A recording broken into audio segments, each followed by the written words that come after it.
Hi, and welcome to Focal Point AFR Talk. I'm Brian Fisher, your congenial, convivial, and amiable host. The program is Focal Point. The network is AFR Talk, the most dangerous talk network in America. I wanted to talk with you a little bit. You are aware we played the excerpt yesterday, my interview on CNN with Carol Costello. That was on Tuesday to talk about Mix It Up Day. And Mix It Up Day, as I explained then, and this is why we're concerned, and this is why we as an organization sent an alert out to all 2.3 million people on our email network. Look, this is not benign. This is like poisoned Halloween candy, this Mix It Up Day. It sounds benign. It sounds innocuous. Who wouldn't want to sit next to somebody you've never met and get to know them? Sounds wonderful. Let's do a mixer. Nothing wrong with that. And, of course, we're all for that kind of stuff. But that's not what this is about. This is a thinly veiled attempt, a transparent attempt, in fact, to push the homosexual agenda into public schools. Now, one of the clear evidences of that is if you go to the website, the SPLC's website, it's called tolerance.org. You go to their website, they've got a 44, this is the same part of their site that's promoting Mix It Up Day. It's tolerance.org. So same site, they're the ones that have got the map. And they've got a 44-page document on their website.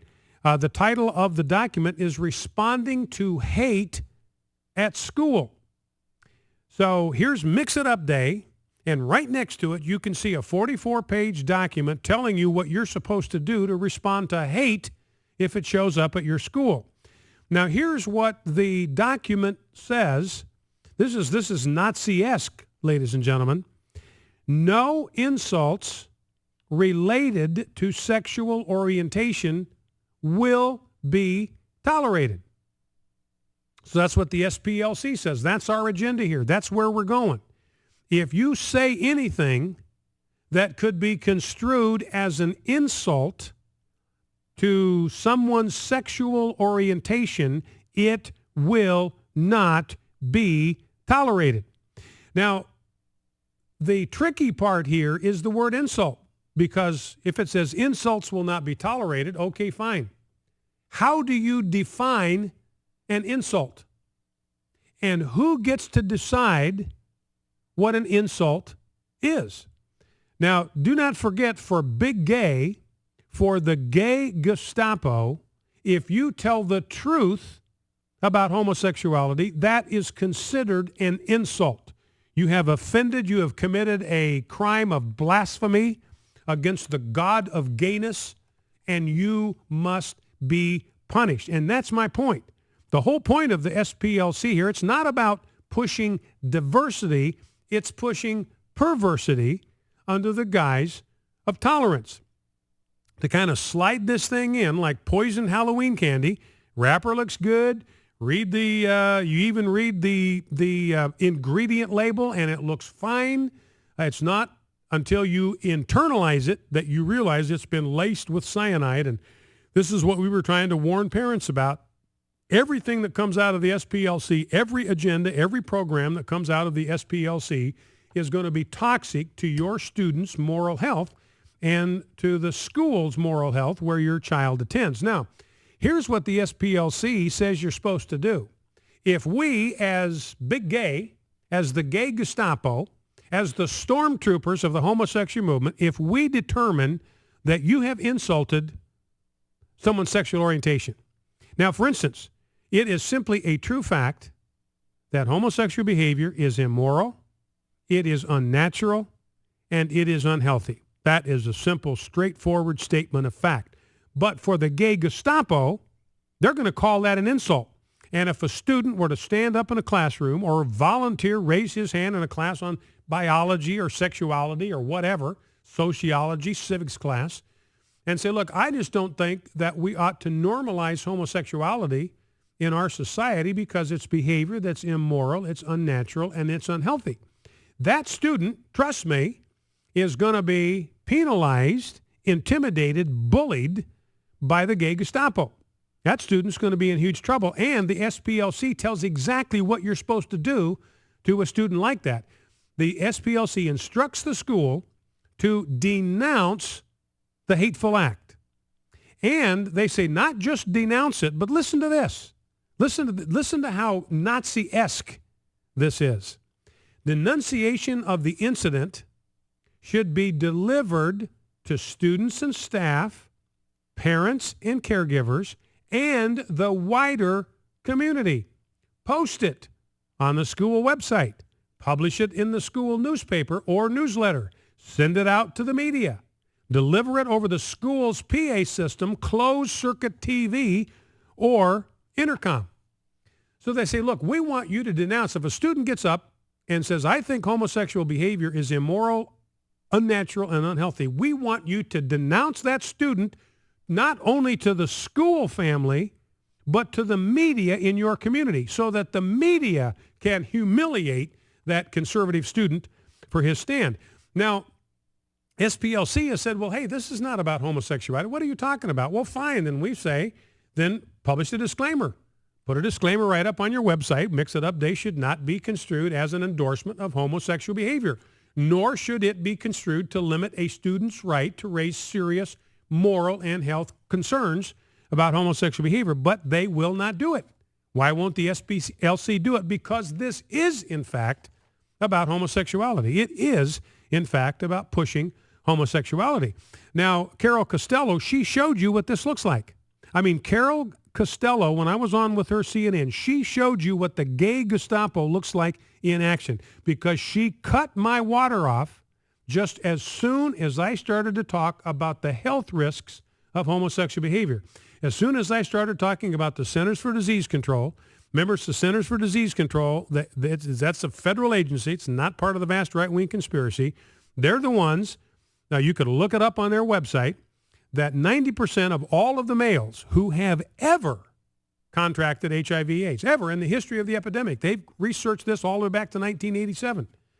And they say of all the males that have ever come down with HIV/AIDS, 90% of them got it either through having sex with other males or through injection drug abuse. 60% having sex with men, 22% injecting drugs with needles, and 8% could be either or because they were involved in both high-risk behaviors. So 90% having sex with other men or injection drug abuse. So 90% contracted it. So that tells you that injection drug use, intravenous drug abuse, is just as risky to human health as homosexual behavior. And that homosexual behavior is just as risky to human health as injection drug abuse. But Carol Costello, the gay Gestapo, the Nazis in the gay Gestapo, they do not want to hear the truth about homosexual behavior because what they're about is promoting this lifestyle, not promoting diversity, but, as I said, promoting perversity. Now, we've talked about Gallaudet University, Angela McCaskill. She is deaf, she is a woman, and she is African-American. She's won the trifecta of minorityism. She is a minority every which way you slice it. She was the first African-American woman to get a PhD from Gallaudet University. And she was suspended because she did nothing more than exercise her First Amendment rights to freedom of religion, freedom of speech, freedom of association, and freedom to petition the government for the redress of grievances. All she did was sign her name to a petition that is going to allow the citizens of Maryland to vote on natural marriage. That's all she did. We don't even know where she stands on the issue. In fact, when she's the chief diversity officer there, and apparently she was responsible for starting some kind of club for homosexual students and transgender students.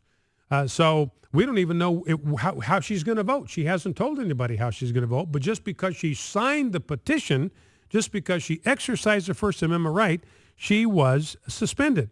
So what that makes very clear is there is simply no room for diversity in the diversity movement. There's no room for diversity in the tolerance movement. It is all about a crushing, heavy-handed uniformity.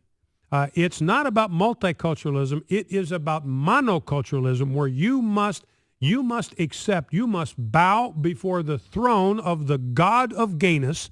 You must worship at the feet of the God of gayness, or you will be shunned as a heretic and as a blasphemer, and we'll run you right off of our campus. We'll run you right out of your job. So this is the point. Mix-It-Up Day is a long way from being benign, and that's why we have warned parents about this. And the interesting thing, now there's the update just from yesterday afternoon.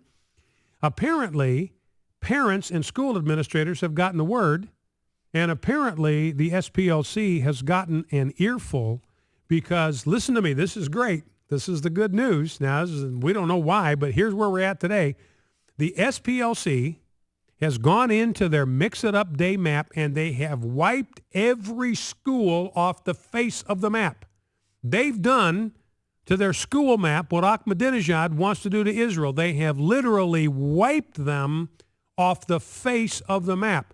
So you go to tolerance.org, you go to the Mix-It-Up Day map, and you will see a map of the United States. You will see no dots. There used to be full of dots, all the participating schools, and you could hover your cursor over a dot and you could click on it. It would pop up the school that it represented. They have been wiped completely clean like they never existed.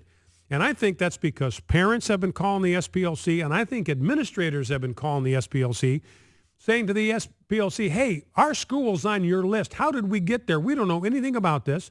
We've got parents complaining to us about this. We have no interest in participating in this Mix-It-Up Day. What are you doing to us? You're making my life miserable. I got enough challenges as a school administrator without you knuckleheads at the SPLC putting our school on a list that we never signed up for. And so I think the SPLC, that's my guess, is they're heading for the tall grass because they've gotten enough feedback from concerned parents and from concerned administrators that they have wiped their map clean.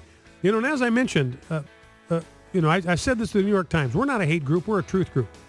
We tell the truth about homosexual behavior. We love homosexuals enough to tell them the truth about the risks involved in their lifestyle. It is the SPLC that's a hate group. Mark Potok, he's the head of the SPLC. He said the mission of our organization is to destroy pro-family organizations like the AFA and the Family Research Council. We want to destroy them. That's what Mark Potok says, SPLC. Now, we here at the AFA, we don't want to destroy anybody. We want to help people. But Mark Potok, he wants to destroy us. He wants to wipe us off the face of the map. That makes them the hate group in my mind. That makes them the biggest bullies on the block. So SPLC's problem is very simple. We speak the truth. They can't handle the truth. Focal Point AFR Talk, back in 2.